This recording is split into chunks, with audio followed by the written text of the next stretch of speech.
During the Second World War, one of the greatest military clashes to take place was between these two mighty tanks, the American Sherman and the German Tiger. These two monsters went head-to-head in the D-Day landings in some of the most brutal battles the world had ever seen. Only one tank could be the winner. Which would it be?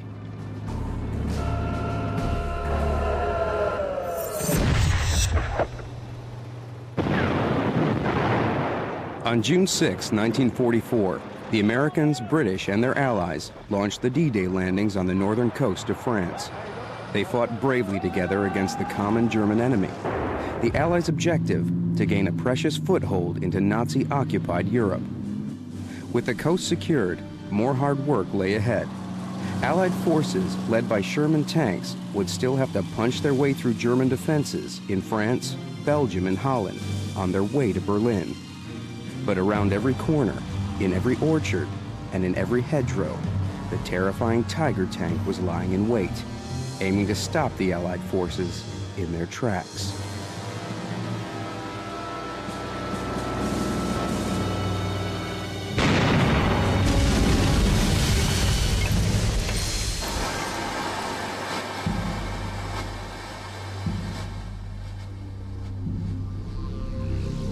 The German Tiger was a landmark in Nazi military hardware. It was first unveiled on Hitler's 53rd birthday in 1942, and on the Führer's directive, it was to be bigger, heavier, and more deadly than any tank ever made.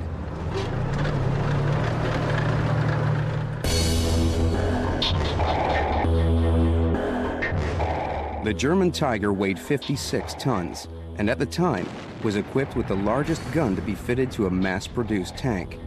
With its sheer size and devastating firepower, it soon took on a mythical status among enemy Allied crews.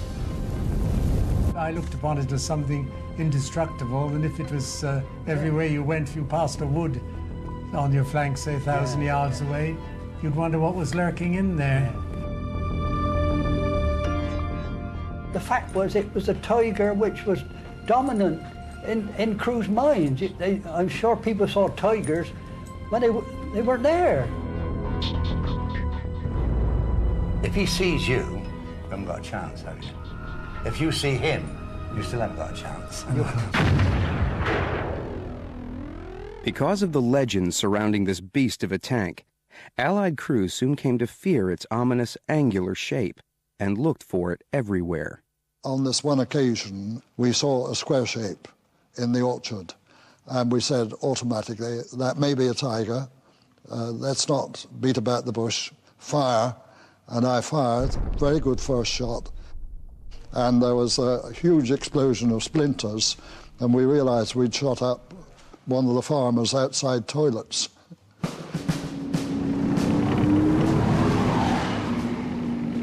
At the same time, the Americans had been working on a design of their own. The Army needed a versatile tank which would ultimately lead the Allied assault in the planned D-Day landings. It was a vast improvement on Allied tanks that previously had been built. It was called the M4, or as crews came to know it, the Sherman.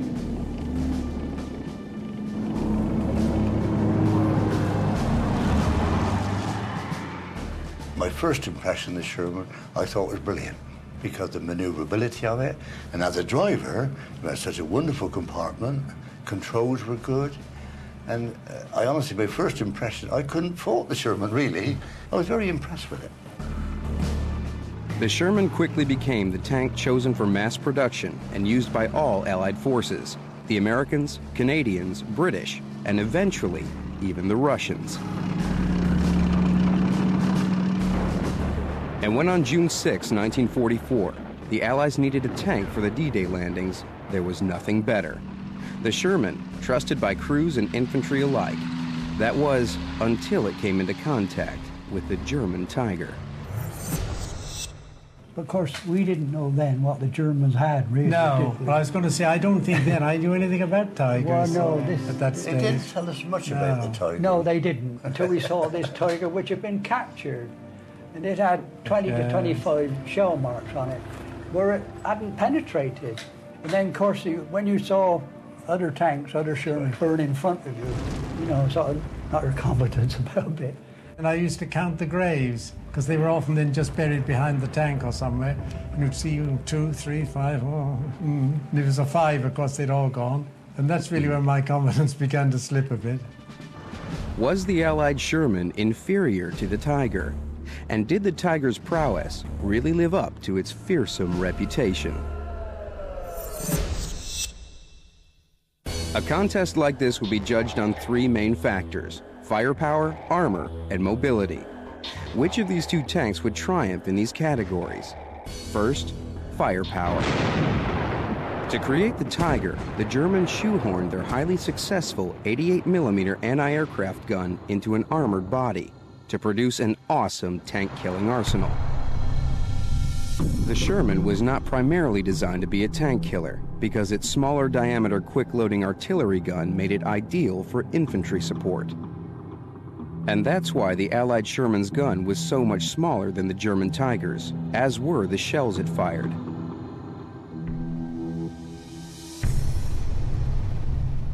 On the left is the 75mm diameter high-explosive round of the Sherman. Impressive in its own right, but compare that with the size of the 88mm armor-piercing round that the German Tiger fired.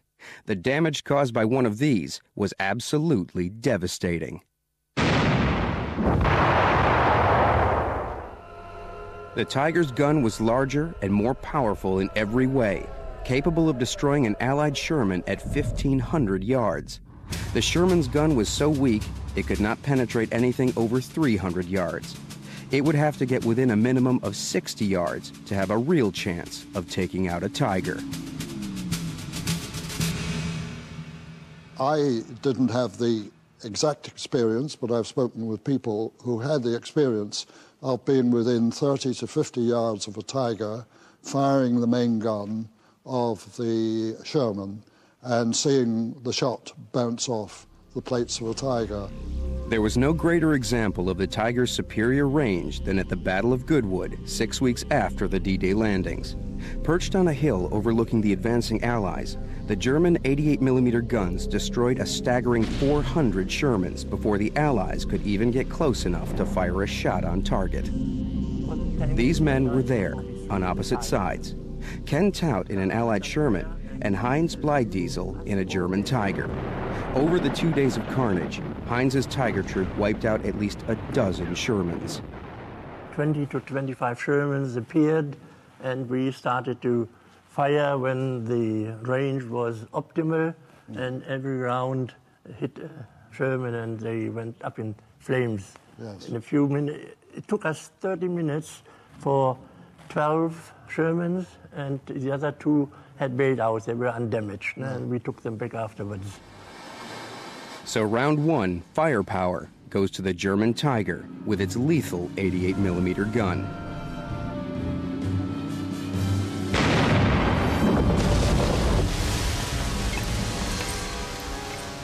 Just as important as firepower was a tank's armor, and the German Tiger had an advantage here too, as military vehicle specialist Tony Lawrence explains. The armour of the Tiger varied in thickness depending on what part of the tank. The frontal armour was up to about 4 inches thick, the side armour less, and the turret armour less. Even so, the frontal armour was impervious to pretty well anything that the Allies could throw at it. Really, the Tiger was a mobile pillbox.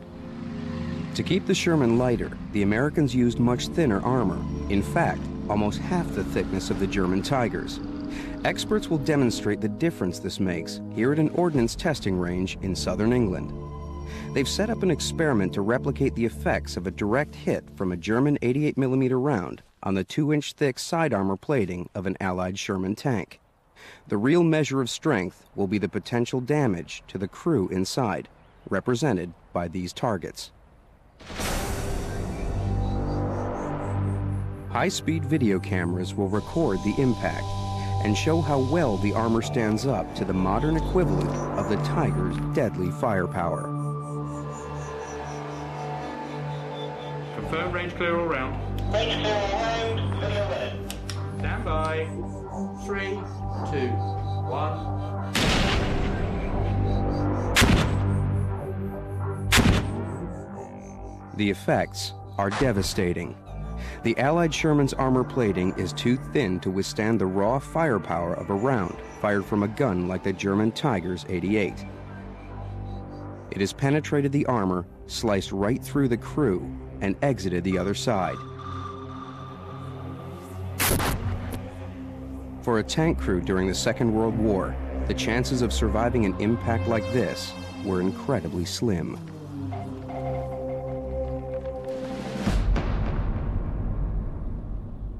We were advancing through an orchard, but when we got to the edge of the orchard, I heard a gun was firing, which sounded like an 88, and I looked across about sort of 200 yards, and I could see a gun. Suddenly the camouflage came off it a bit, and they were firing at someone else's tank, possibly Nobby's or the other one next to you. I sort of came a bit out of the trees, and then I could see that the gun was beginning to swivel around towards us. And of course, eventually, it was facing directly at our tank. We were sort of looking down the muzzle. And the next minute it fired and struck our tank up just above the right track. As it entered the tank, first thing I noticed was the shaft was light as it had punched through, and it was an almighty bang, as you may imagine. That was about, I suppose, this much from me, about a yard across the tank, and only about a foot from the co-driver. It struck the ammunition bin, went white hot, and then it shot out underneath and broke the track. But we all got out and we all survived. Extremely lucky. Must have been our lucky day. Brian only survived because the Allied Sherman's armor was so thin, the German shell passed through the tank's wall and straight out the other side, without touching the crew. A German Tiger taking a direct hit from a Sherman round produced very different results. For German crews, the Tiger's thick armor made it a safe place to be. When you were hit, let's say by a Sherman, you thought there was a lightning in your tank for a few seconds, except that sometimes I was thrown back a little bit.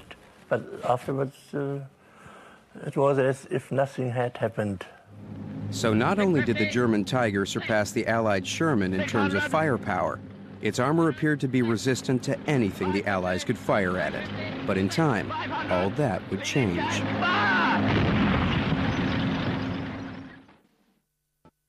In the weeks after the D-Day landings, Allied Sherman tanks had been decimated by the devastating firepower of the German Tiger tank force.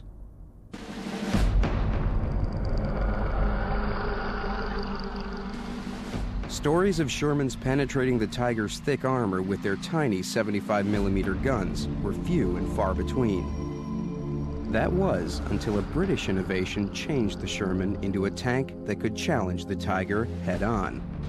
The Firefly. The Firefly was a last-minute, desperate attempt to put a really decent gun into the Sherman tank. And the British had available the 17-pounder, which was more or less equivalent to the Tiger's 88mm. They tried to put it into the Sherman, found it wouldn't fit.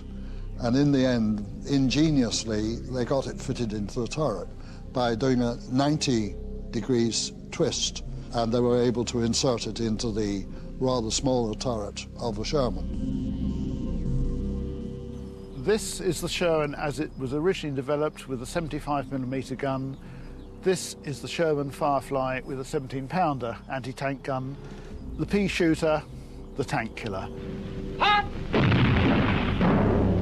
That ought to give them something to think about. But it was too little, too late. The Allied Sherman Firefly, even with its superior artillery, was never produced in mass quantities, primarily because the Americans were reluctant to fit a foreign gun on their tanks. Rounds 1 and 2, firepower and armor, belonged to the German Tiger tank. Will the Sherman turn the tables when it comes to mobility?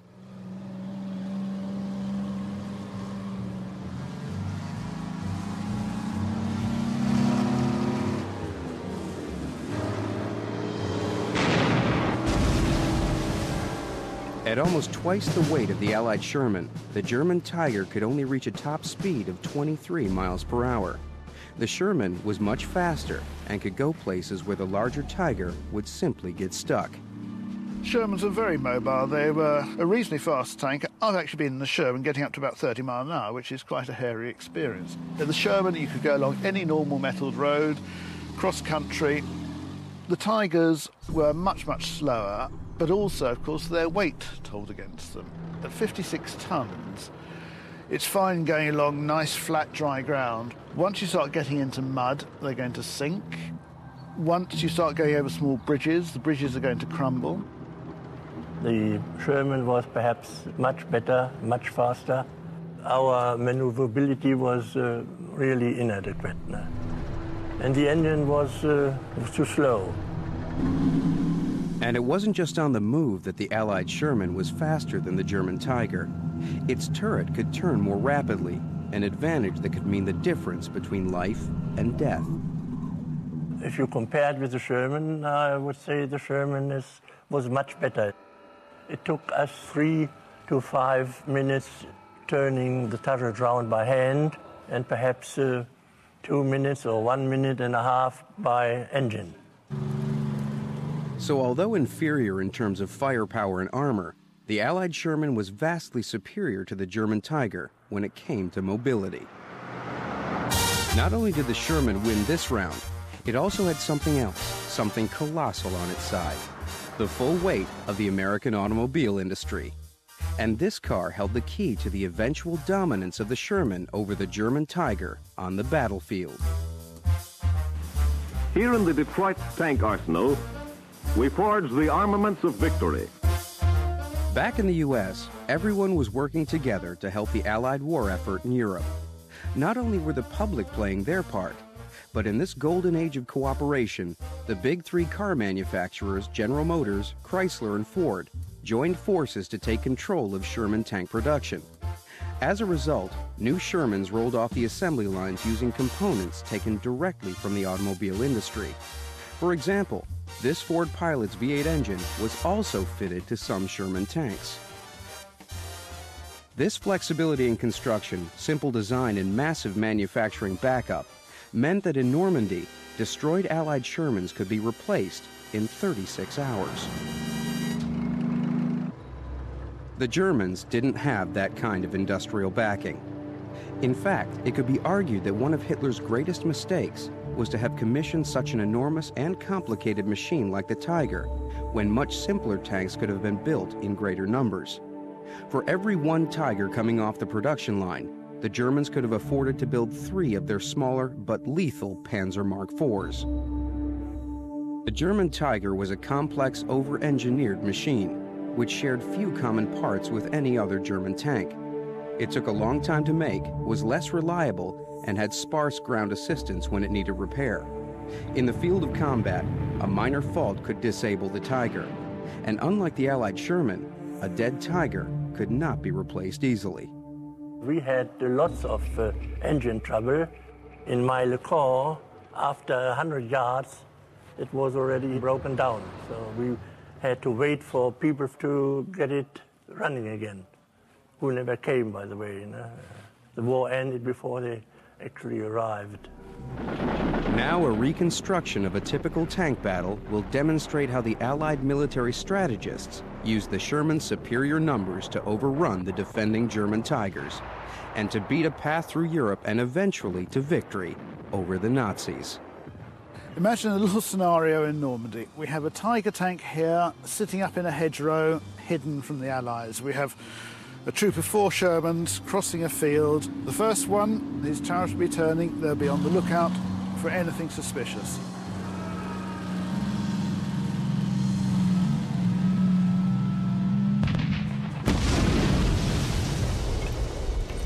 The Tiger would take him out straight away with one shot. The second Sherman, he'll realise there's an enemy gun or something in the hedgerow. He will probably try and aim a shot towards the hedgerow, roughly where he thinks whatever it is might be. But by then the Tiger has reloaded and has taken this one out. The third tank, he will have seen the Tiger by now. He will try and use his other tanks as shield. He will come round, he might be able to get a shot off, and he will make a beeline for a sunken ravine over on the other side. But by then the Tiger will have reloaded, he will have gone.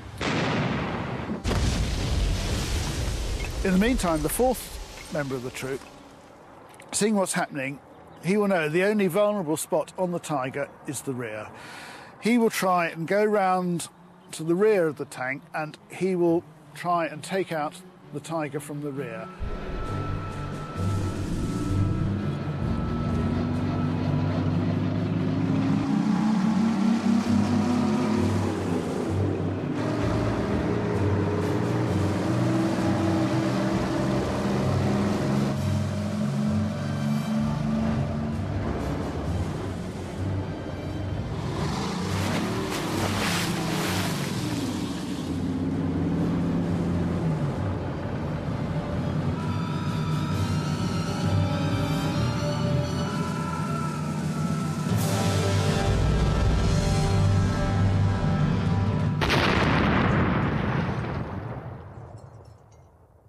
And we have one Sherman out of 4 surviving.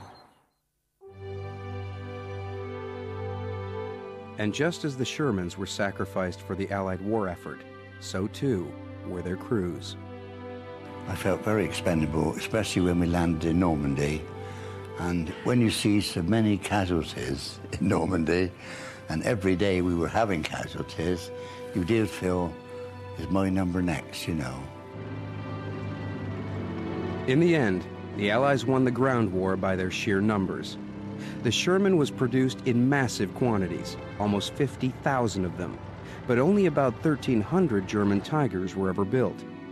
In order to advance through Europe and onto Berlin as swiftly as possible, Allied generals realized that even if they had to sacrifice 3 or 4 Shermans and their crews to destroy one Tiger, they would still have plenty to replace their losses, whereas the Nazis would not. Based purely on numbers, the Sherman was the superior weapon. But given a choice between the tanks, the crews on both sides had a different view. But I think I'd better say the Tiger. I'd rather be in a Tiger myself. I'd have to say it'd be the Tiger. I think I'd go for the Tiger. There's no question about it. I would always choose the Tiger. This contest wasn't about quality, it was about quantity. Although the Allied Sherman was inferior to the German Tiger both defensively and offensively, the Sherman's superiority in numbers overran and eventually defeated all the Tiger tanks.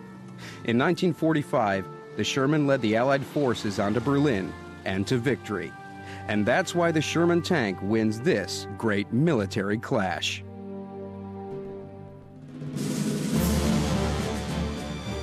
But this was not the only great showdown of war machines in World War II.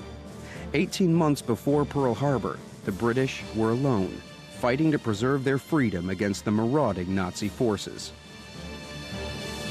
By the summer of 1940, Germany had total control of mainland Europe, and England was next on the list. The Battle of Britain was about to unfold. But before an invasion could take place, Hitler needed superior air power.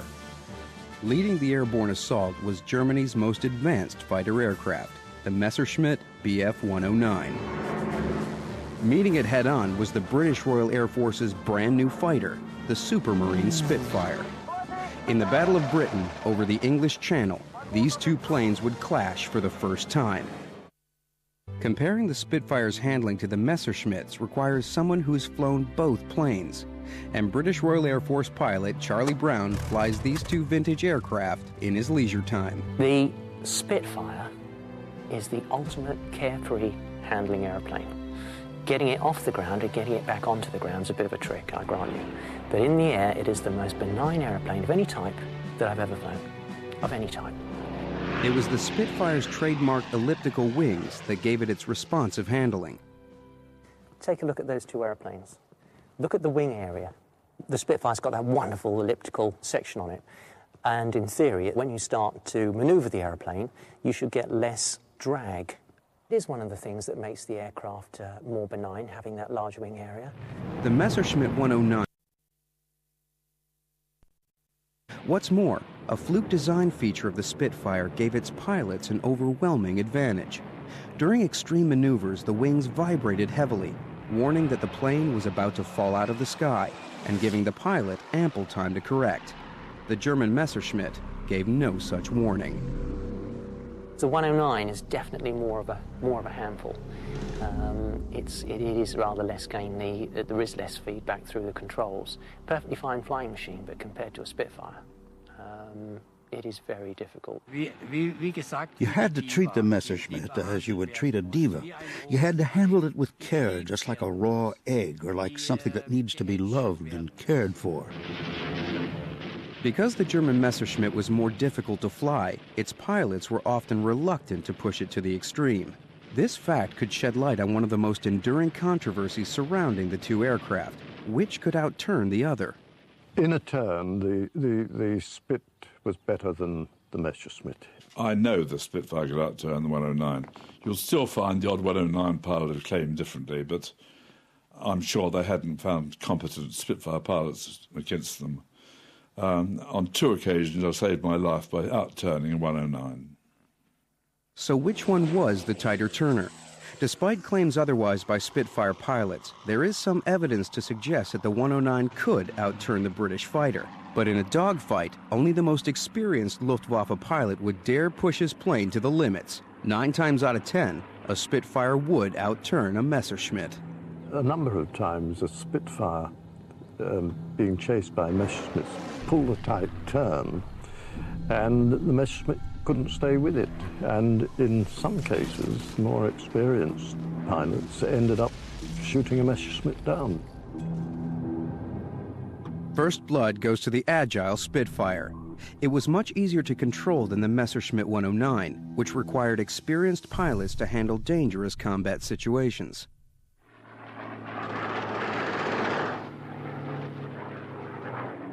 Now, round 2, pilot survivability. A veteran German pilot is about to get into the cockpit of a British Spitfire, and a veteran English pilot into the cockpit of a German Messerschmitt. They've been asked to give their first impressions of their opponent's aircraft. First, Spitfire pilot Peter Fay enters one of the few remaining Messerschmitts in the world, currently undergoing restoration. I feel very much more confined than I did in a Spit, but the control panel is very similar. Next, Battle of Britain Luftwaffe ace Hans Eckhard Bob gives his first impressions of the Supermarine Spitfire. Well, I must admit that I like it. It's pretty spacious in here, it's comfortable, and vision is good all around. Yes, I like this aircraft. I'd like to fly it. When the cabin is closed, you feel safe. But what is also important is your rear view, because that's where the enemy comes from. And when I turn round, I have good visibility on both sides, which is very important.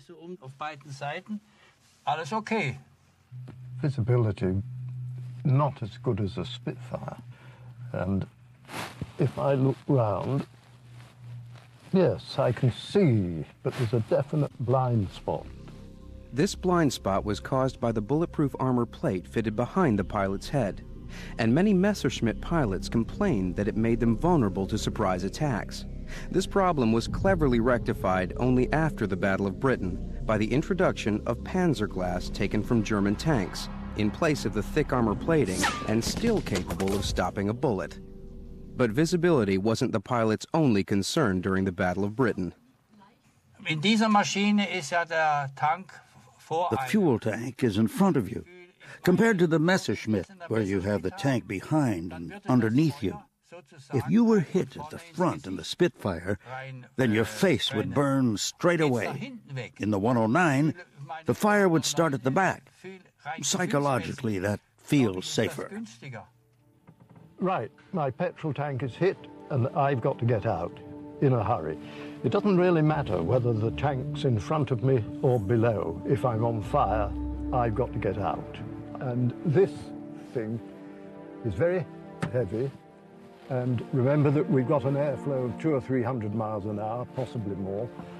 So I have to get that open, and then I've got to get out of this thing. and I can only go this way. So if the flames are that side, hard luck. So I just get out as quick as I can. Peter thinks it would be very difficult to jump out of a Messerschmitt if it was on fire. Ironically, Hans thinks it would be just as hard to bail out of a burning Spitfire. I don't think it would be very easy to get out of a Spitfire.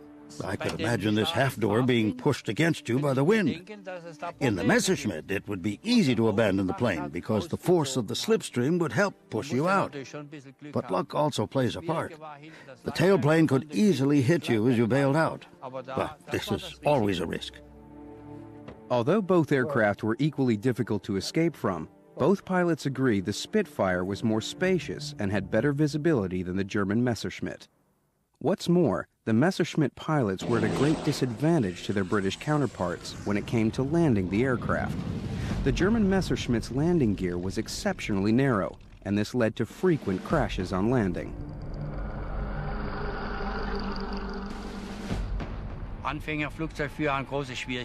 Flying the Messerschmitt was a big problem for beginners.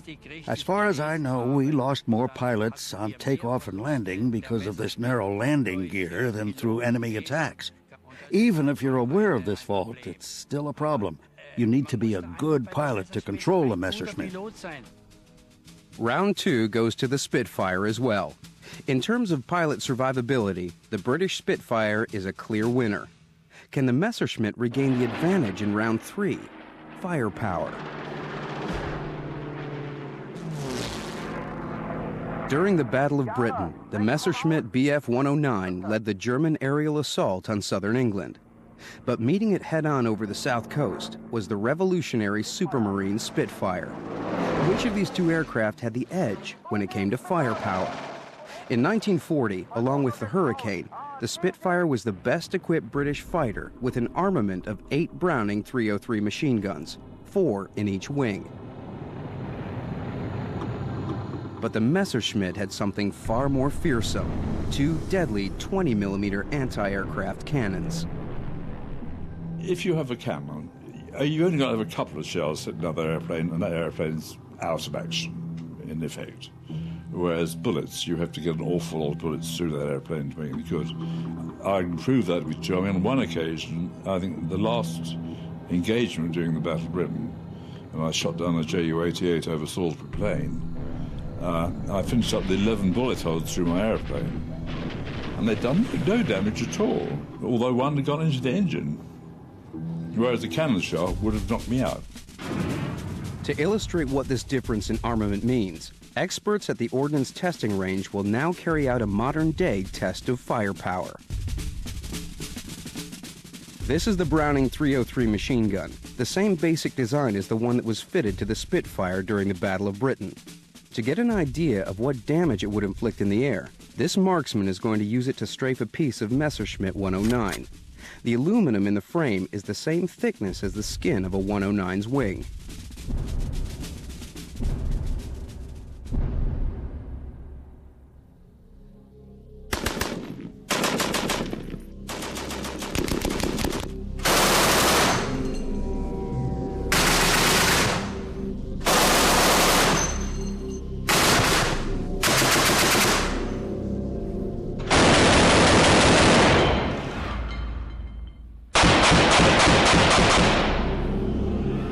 Messerschmitt's 20mm shells have ripped the aluminum to shreds. Compared to the tiny holes made by the Spitfire's machine gun, it is devastating. If this really was part of a Spitfire's wing, the pilot would be bailing out by now. I was scrambled and got into the cloud. If you're actually in the cloud, you can't see a blind thing until you're totally clear of the cloud. When I came up underneath 5109s, they were sitting there and watching me coming up and rubbing their hands. And they got me before I broke cloud, really, so I didn't know what was happening. They hit me from front and behind at the same time. A cannon shell exploded on the parachute I was sitting on, which put a hunk of metal through my right heel, which cut the Achilles tendon. So eventually I sort of managed to bail out and looked around and found the cord and pulled it with my one-legged arm. And very satisfying, that thump when the parachute opens. And then I looked up and I realised what the bang underneath my bottom had been, because the parachute was rather like a colander. It was one mass of holes. And so I came on down, and I was coming down very fast, as you can imagine. And I eventually came out of cloud about 4,000 feet over the most beautiful blue lagoon. And I was drifting towards an island in the middle of this lagoon. And I landed in they had a sort of quagmire in the middle of the island, which all the drains ran into. And I landed right in this. So I traditionally landed in the, as you can imagine. I came to with an Irishman standing over me saying, "What are you?" So I explained in my very basic English what I was. He then carried me to the jetty, and the Navy picked me up. Bob was lucky.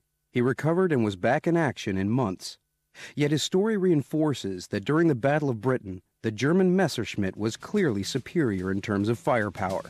But could it beat the Spitfire in the performance stakes?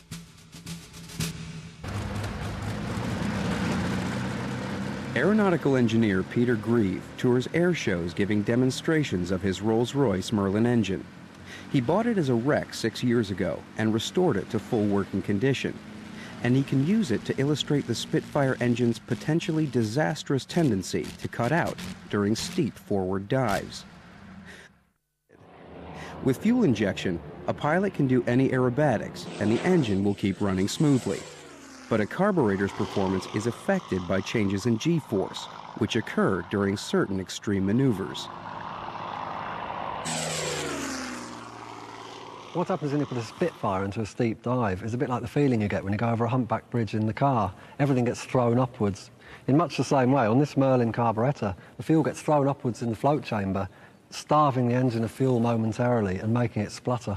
The next thing which happens is much more serious. Because the floats which control the fuel flow into the carburettor are being thrown around, it makes the carburettor think that it's empty, and the fuel pump just piles fuel into it, in turn flooding the engine, which will make it cut out. This kind of steep forward dive is known as a negative G maneuver because it reverses the effects of gravity. Using this wartime engine, Peter can demonstrate that the principle of negative G applies in exactly the same way as it would to the Merlin. When he turns the carburetor upside down, the engine cuts out. Imagine that happening on your aircraft at 16,000 feet. Crafty 109 pilots soon learned to exploit this failing of the Spitfire by deliberately forcing their opponents to follow them into a negative G dive. It was a great advantage for us that we had a fuel injection system and the Spitfire was only equipped with a carburetor. When we had a Spitfire behind us, which we couldn't shake off, we would go into a steep forward dive, and the negative G would starve their carburetor, so we could dive quickly and the Spitfire couldn't keep up. It was a fault that Spitfire pilots had to live with until well after the Battle of Britain. But the Spitfire wasn't the only one with a handicap. The German Messerschmitt had a crippling problem with fuel too, or more precisely, the lack of it. A major disadvantage that the Messerschmitt faced during the Battle of Britain was its limited flying range. The tank only held enough fuel for about 15 minutes fighting over southern England before the pilot had to head for home, which severely restricted the plane's efficiency as a weapon of war. We had a lot of problems, and we often had to terminate our attacks because we ran out of fuel. The red warning light would come on, and you'd know you only had 10 or 15 minutes left. Critical if you hadn't started your return flight by then. You'd hear anxious cries over the radio from fellow pilots when they saw the warning light come on. From time to time, people had to make crash landings. It was a big problem for us, a big handicap. In performance terms, it is a tie. Although the Spitfire narrowly won rounds 1 and 2, handling and pilot survivability, the German Messerschmitt dominated hands down when it came to firepower. There is really nothing to separate these two aircraft. But coming up, the final showdown, a typical dogfight between the Spitfire and the Messerschmitt.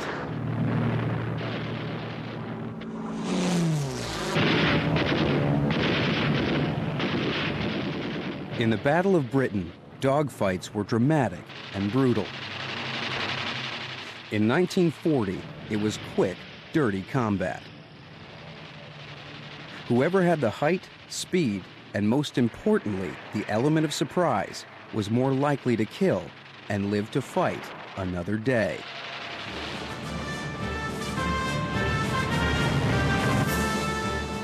For the first time, this modern simulation reveals how these World War II fighters would have performed in a typical Battle of Britain dogfight. The German strategy would have been to send a pair of Messerschmitt 109s to attack targets in southern England. The defending British Air Force's reaction would have been to send up a pair of Spitfires to intercept. This dogfight is seen from the cockpit of the second of the Messerschmitts. The four aircraft vie for position.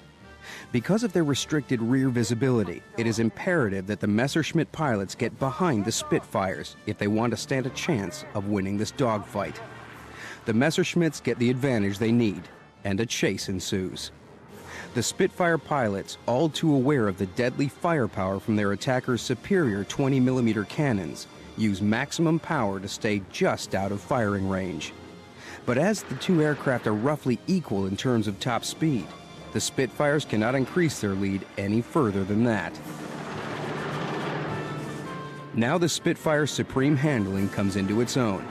The RAF airmen attempt a series of evasive maneuvers to try and shake off the Messerschmitts. However, the one direction they cannot go is down. In a forward dive, their carburetor engines would cut out with disastrous consequences. Instead, they climb sharply and pull an inverted turn. But the Luftwaffe pilots anticipate this and have now closed to optimum firing range. A burst from the lead Messerschmitt's powerful 20mm cannon puts a shell through the Spitfire's fuel tank. Aware of the horrifying prospect of the tank blowing up in his face, the RAF pilot has two choices: bail out or make an emergency landing.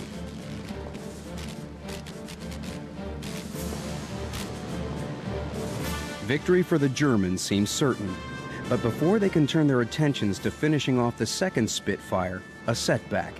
The red lights come on in their cockpits, warning them that fuel is low.